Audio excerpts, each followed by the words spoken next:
Hi. Welcome back. It's 8:40. If you're like us, you've been thinking about Mother's Day this coming Sunday, and maybe what to buy your mom, where to take her out for dinner, maybe about other mothers in your life. A lot of guys are. Mr. Wonderful jumped the gun last night. I got roses. Oh, how last nice. night. There you go. Hope they live till Sunday, though. All right, well, did you ever wonder how Mother's Day began in the first place? I have. So we've got you covered. Here with what you need to know is Fox 29 lifestyle expert Shari.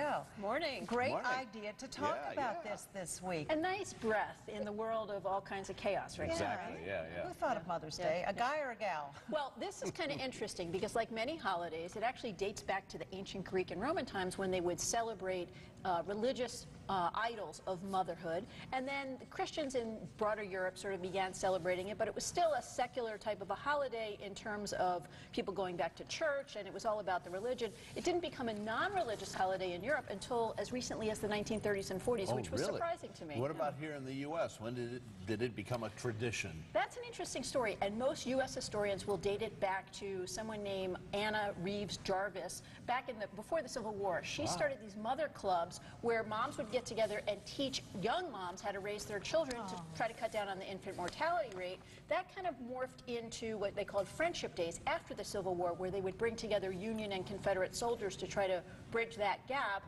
And then eventually her daughter actually started writing letters to the newspaper saying, we need to celebrate Mother's Day as a national holiday, and all the national holidays are all about men. So eventually President Woodrow Wilson made it the second Sunday in May as a national holiday. That's great. The president did that. That's very interesting. Well, I'm glad to, women have always, I like the history about women always working together, too.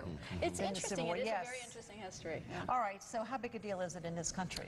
Well, here it's huge. I mean, you and I, all of us average Americans, will spend about $163 a piece on Mother's Day, which is big. Wow. It's obviously 113 million Mother's Day cards we send. It's the biggest card holiday behind Valentine's Day.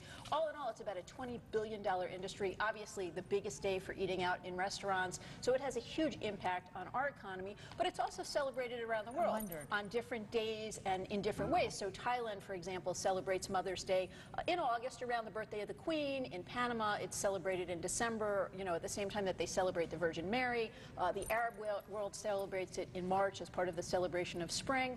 We've got it next Sunday, so hopefully, it's a nice reason to get together. And if you're watching sports, I'm sure, hey, hi, Mom, you'll get a lot of that. That's also cool. Yeah, you sure will. Yeah, Happy Mother's Day, by the way. Happy Mother's Day. Very much. All right. Thank you. All right. Thank you so much for joining us. Let's check with Felicia right now, see what that forecast